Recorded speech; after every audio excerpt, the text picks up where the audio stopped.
Kembali lagi bersama channel kita semua. Jika Anda suka, jangan lupa komen, like dan subscribe, serta bila Anda berkenan, aktifin subtitlenya supaya ada tulisan teksnya. Kita langsung ke ceritanya.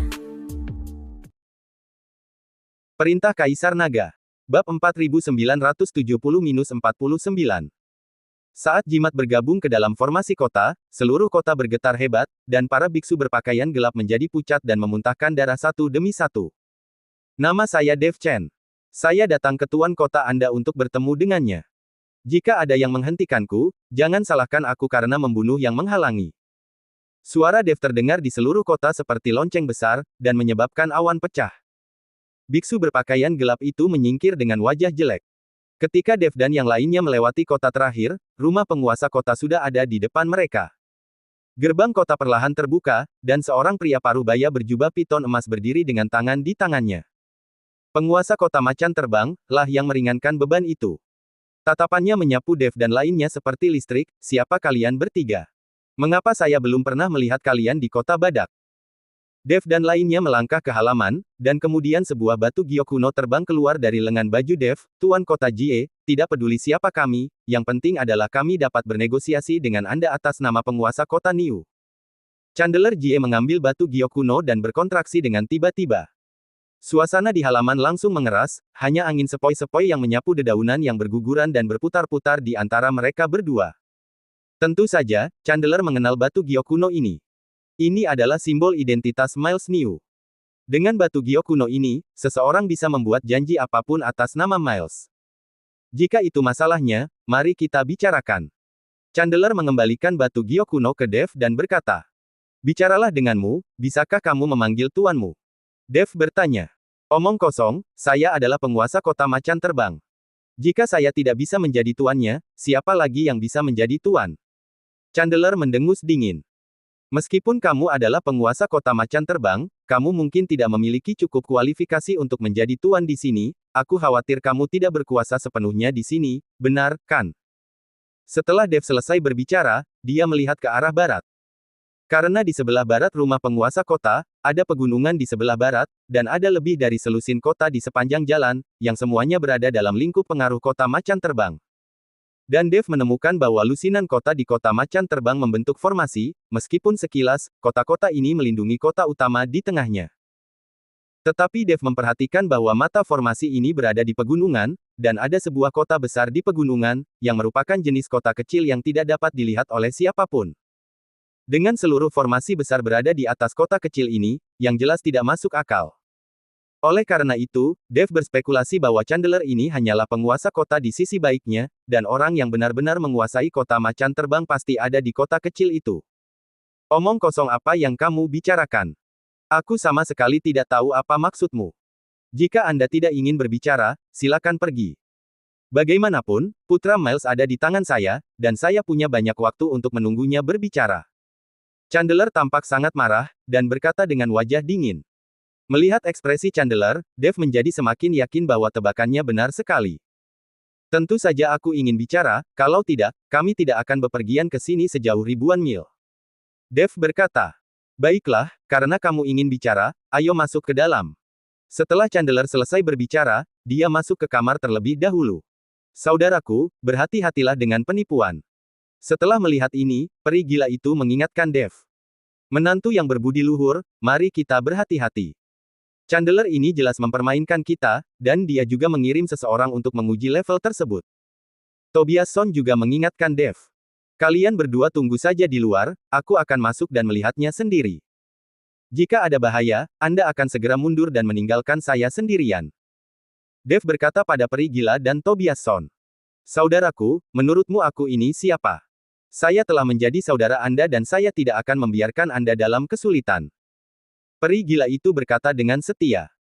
Tobias Son memelototi Dev dan berkata, "Menantu, jika saya melarikan diri untuk hidup saya sendiri, bagaimana saya bisa menjelaskannya kepada putri saya? Pergi dan bicarakan saja. Bukan masalah besar bagi kita bertiga untuk bertarung bersama." Dev mengangguk, lalu mengikuti Chandler ke dalam ruangan. Jika hanya ada Chandler saja, Dev tidak akan takut sama sekali, dan Dev masih bisa menghadapi kekuatan Chandler. "Duduklah." Memasuki ruangan, Chandler meminta Dev untuk duduk. Kemudian seseorang membawakan teh, dan orang yang memecahkan tehnya adalah manajer Tianbao, pemilik paviliun Tianbao di kota Badak. Pada saat ini, manajer Tianbao telah mendapatkan kembali identitasnya dan menjadi tokoh inti kota Feihu. Aku tidak menyangka penguasa kota Niu akan mengirimmu. Melihat Dev, manajer Tianbao berkata agak tidak terduga. Itu sama untuk semua orang, kan? Dev berkata dengan pelesetan. Setelah manajer Tianbao mendengar ini, dia tersenyum kecil. Memang, jika Tuan Kota Niu datang, saya benar-benar tidak tahu bagaimana menghadapinya. Masing-masing adalah tuannya sendiri, dan kamu tidak salah. Jika orang lain menculik Elijah, mungkin dia harus sedikit menderita, setidaknya kamu tidak akan melakukannya. Kata Dev. Ketika manajer Tianbao mendengar ini, ekspresi wajahnya berubah, dan akhirnya berbalik dan pergi. Elijah dalam keadaan baik-baik saja. Anda dapat yakin bahwa yang saya inginkan hanyalah sumber daya dan wilayah. Mengenai hidup Elijah, saya tidak tertarik. Chandler berkata pada Dev setelah manajer Tianbao pergi. Ceritakan tentang persyaratanmu. Dev bertanya. Tanah harta karun itu milik kota macan terbang. Kata Chandler. Tidak masalah. Dev mengangguk dan setuju tanpa ragu-ragu. Tanah harta karun sekarang menjadi tanah mati, dan tidak ada harta yang tersisa. Tentu saja, Dev bisa setuju. Melihat Dev setuju dengan sangat gembira, Chandler sedikit bingung. Tuan Kota Jie, kamu tidak perlu bertanya-tanya mengapa aku setuju dengan cepat. Tanah harta karun masih membutuhkan waktu untuk dibuka. Sekarang menjadi lahan kosong, dan tidak ada yang bisa memasukinya. Oleh karena itu, tempat seperti ini tidak penting bagi penguasa kota Niu. Dev menjelaskan. Setelah mendengarkan dengan keras, Chandler mengangguk. Memang benar, tapi saya tidak hanya menginginkan tanah harta karun itu, saya juga menginginkan 1 juta koin giok peri, ditambah sumber daya berusia 100 tahun dari 3 tempat di selatan kota Badak. Oke. Dev mengangguk. Chandler terkejut, bisakah kamu benar-benar menjadi orang yang memiliki keputusan akhir? Tentu saja, ketika penguasa kota Niu memintaku untuk datang, dia menyuruhku untuk bertanggung jawab penuh dan menjanjikanmu semua persyaratan. Dev berkata. Tahukah Anda, 1 juta koin giok peri, dan berapa banyak sumber daya berusia 100 tahun yang ada di 3 tempat di selatan kota? Chandler bertanya pada Dev dengan tidak percaya. Saya tidak tahu, tetapi saya tahu bahwa, Anda dapat memperoleh lebih banyak jika Anda tidak memiliki koin giok peri, dan Anda dapat hidup tanpa sumber daya, tetapi jika nyawa putra Anda hilang, itu benar-benar hilang. Dev berkata pelan. Chandler menatap Dev dengan keraguan di wajahnya saat ini. Dia awalnya mengira Dev akan menawar, tapi dia sudah memikirkan harga cadangan di dalam hatinya.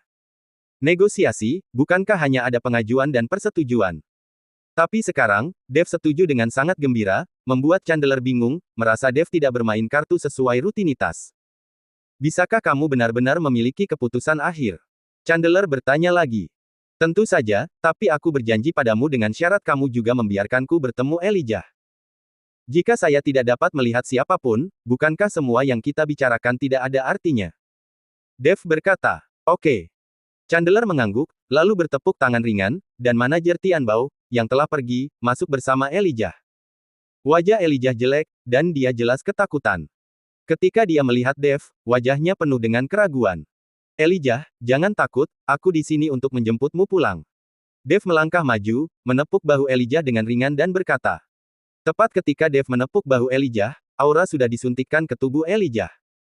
Kakak Chen, apakah ayahku mengirimmu ke sini? Elijah bertanya. Ya, kamu akan segera bisa pulang. Dev mengangguk. Elijah akhirnya menunjukkan senyuman, jelas sangat santai. Pada saat ini, Chandler melambaikan tangannya dan meminta manajer Tianbao untuk menjatuhkan Elijah, lalu berkata kepada Dev, Anda telah melihat orangnya, bagaimana dengan sumber daya dan koin giok peri yang saya minta?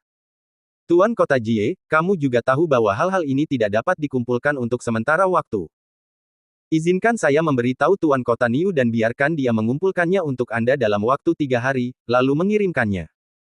Tentu saja, kami tidak akan meninggalkan kota macan terbang dalam 3 hari ini, tetapi Anda harus memastikan keselamatan kami, serta keselamatan Elijah. Dev berkata, tidak masalah. Yang aku inginkan adalah wilayah dan sumber daya, dan hidupmu tidak berharga bagiku. Setelah Chandler selesai berbicara, dia mengulurkan tangannya dan berjabat tangan dengan Dev. Kali ini, negosiasi berjalan terlalu lancar untuk Chandler. Dev keluar dari ruangan, dan Tobias Son serta peri gila menyambutnya dengan cepat. Saudaraku, bagaimana? Peri gila bertanya. Percakapan berjalan dengan baik. Dev berkata sambil tersenyum. Tidak masalah selama itu berjalan dengan baik, orang itu tidak bermulut singa, kan? Kata peri gila. Dev menggelengkan kepalanya, saya merasa baik-baik saja, selama ada 1 juta koin giok peri, ada juga sumber daya berusia 100 tahun dari 3 tempat di selatan kota Badak, dan tentu saja ada tanah harta karun. Apa? Tobias Son tertegun sejenak, bukankah kondisi ini merupakan permintaan yang terlalu besar? Apakah kamu setuju dengan itu semua? Tentu saja, bahkan jika dia menginginkan seluruh kota Badak, aku akan berjanji padanya. Lagi pula, saya tidak berencana untuk benar-benar memberikannya kepadanya. Dev berkata sambil tersenyum tipis. Kamu tidak berencana untuk memberikannya. Tobias Son terkejut. Tentu saja, saya hanya menunda-nunda dan mencari kesempatan untuk mengeluarkan Elijah. Dev berkata, saudaraku, kita telah melewati begitu banyak pos pemeriksaan kota di sepanjang jalan. Jika kita ingin mengeluarkan Elijah, aku khawatir itu akan sulit, kan? Peri gila itu sedikit mengerutkan kening. Solusinya lebih baik daripada kesulitannya, kita masih punya waktu untuk memikirkan solusinya. Dev berkata dengan sangat optimis. Pada saat ini, orang-orang datang untuk pengaturan, membawa Dev dan yang lainnya beristirahat. Selama 3 hari ini, Dev dan yang lainnya hanya bisa bergerak di rumah penguasa kota di kota Macan Terbang. Setelah Dev dan yang lainnya menetap, Chandler menatap ke arah pegunungan barat, sosoknya perlahan menghilang. Ketika sosok Chandler muncul, dia sudah mencapai kota kecil di pegunungan. Ada sekelompok biksu berpakaian merah di kota kecil ini, tapi tidak ada yang memberi hormat saat melihat Chandler. Tidak mengherankan jika Chandler tidak dihormati. Kemudian Chandler datang ke sebuah rumah mewah yang telah direnovasi. Ada seorang pria bertopeng duduk di dalamnya. Wajah pria itu tidak terlalu tampan. Ketika dia melihat Chandler datang, dia bertanya dengan dingin, bagaimana hasilnya? Tuanku, sudah ada hasil, jutaan koin giok peri, sumber daya 100 tahun, dan tanah harta karun, kota Badak telah setuju. Chandler berkata dengan gembira. Oh. Pria itu jelas terkejut, apakah mereka setuju dengan sangat bahagia? Ya, dia setuju dengan sangat bahagia, dan saya akan menyelesaikan semuanya dalam 3 hari. Saya selalu merasa bahwa menyetujui terlalu cepat bukanlah hal yang baik. Anda tidak boleh ceroboh dalam 3 hari ini. Pria itu berkata. Saya mengerti. Chandler paham dan mengangguk. Pria itu melambaikan tangannya, Chandler berbalik dan pergi. Setelah Chandler pergi, pria itu terbatuk keras beberapa kali, dan syal hitam di wajahnya berjatuhan. Jika Dev ada di sini saat ini, dia pasti akan mengenali pria di depannya. Pria ini ternyata adalah Joseph Huo, penguasa istana ke-8. Pada saat itu, jiwa Joseph dipanggil oleh Eugene Huo, patriark keluarga Huo, dengan sebuah token. Akibatnya, dia bertarung dengan Dev untuk waktu yang lama. Joseph bertarung dengan Dev yang dirasuki oleh Raja Iblis Awan Merah dan Joseph dipermalukan ketika melawan Dev yang dirasuki Raja Iblis Awan Merah. Pada akhirnya, Joseph melarikan diri. Joseph, yang berlari kembali, lemah dan membutuhkan banyak sumber daya untuk menyembuhkan tubuhnya. Jadi Joseph memimpin orang-orang dari Istana ke-8 untuk menduduki kota Macan Terbang. Sekarang penguasa kota Macan Terbang merasa lega, tapi dia hanyalah boneka. Itu juga merupakan ide Joseph untuk meminta begitu banyak koin giok peri dan sumber daya dari kota Badak. Dev menebak dengan benar, orang yang benar-benar memiliki hak untuk berbicara memang bukan penguasa kota Macan Terbang. Hanya saja Dev tidak tahu bahwa orang yang diam-diam menguasai kota Macan Terbang sekarang adalah orang dari 10 istana, dan itu adalah Joseph Huo, penguasa dari Istana ke-8 dari 10 istana. Demikian pula Joseph, tidak tahu bahwa Dev akan berada di antara orang-orang yang datang untuk bernegosiasi, dan dia mungkin tidak menyangka bahwa Dev akan mencapai alam surgawi dengan menaiki tangga begitu cepat.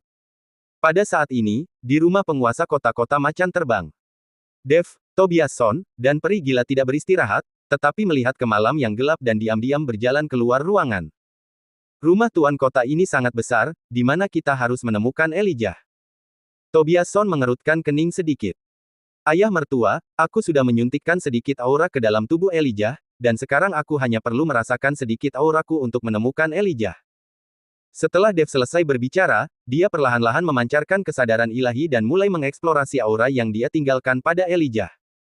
Segera, Dev menemukannya, kemudian mengikuti bimbingan aura dan menuju ke halaman belakang rumah penguasa kota.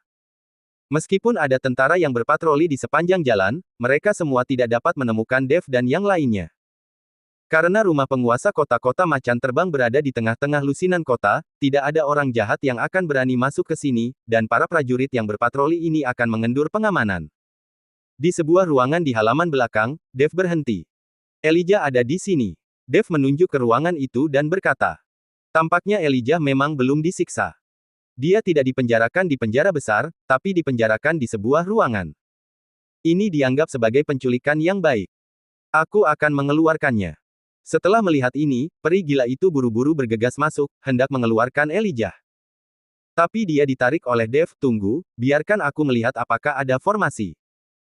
Dev berjongkok perlahan di tanah, dan kemudian menggambar rune yang sangat aneh di tanah di tangannya, diikuti oleh kekuatan peri ke dalam rune. Bersamaan dengan kilatan cahaya rune, rumah di depan mereka juga berkedip. Jelas, ruangan ini juga dikelilingi oleh formasi. Jika peri gila bergegas masuk sembarangan, dia pasti akan mengaktifkan formasi, dan mereka tidak akan bisa melarikan diri saat itu. Sial, orang-orang ini sangat berhati-hati. Di tempat yang begitu sempit, masih ada formasi seperti itu. Setelah melihat ini, peri gila itu tidak bisa menahan diri untuk mengutuk. Dev tidak berbicara, melihat formasi di depannya, dan perlahan-lahan menekan telapak tangannya di atasnya.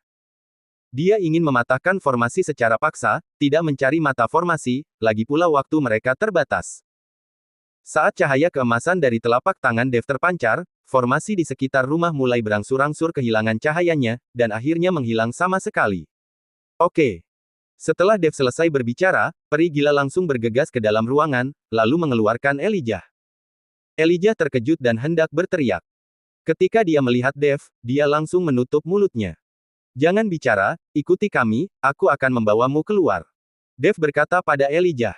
Mata Elijah membelalak dan dia mengangguk penuh semangat. Dev dan yang lainnya mulai melarikan diri dari rumah penguasa kota bersama Elijah dan yang lainnya. Tapi setelah meninggalkan halaman belakang, dia bertemu langsung dengan manajer Tianbao. Manajer Tianbao datang untuk mengantarkan makanan ke Elijah, dan dia tidak ingin Elijah kelaparan. Bagaimanapun, manajer Tianbao telah berada di kota Badak selama bertahun-tahun, dan Miles telah memperlakukannya dengan baik, dan bahkan menjadikannya pemilik toko paviliun Tianbao. Hanya saja sebagai orang dari kota macan terbang, manajer Tianbao mengetahui misinya, jadi dia tidak bisa berpaling. Ketika manajer Tianbao menabrak Dev dan yang lainnya, kedua belah pihak sedikit bingung untuk sesaat. Dev bermata cepat dan bertangan cepat, dan dia menamparkan manajer Tianbao dengan satu telapak tangan. Dia harus membuat manajer Tianbao kehilangan kesadaran sebelum manajer Tianbao mengeluarkan peringatan, jika tidak, akan sulit bagi mereka untuk pergi dari sini bersama Elijah. Manajer Tianbao secara naluriah ingin melawan, tetapi pada akhirnya, tanpa mengetahui alasannya, dia meletakkan tangannya ke belakang dan membiarkan Dev menamparkan dadanya dengan keras. Manajer Tianbao terbang terbalik, kepalanya miring dan dia pingsan sampai mati. Bersambung.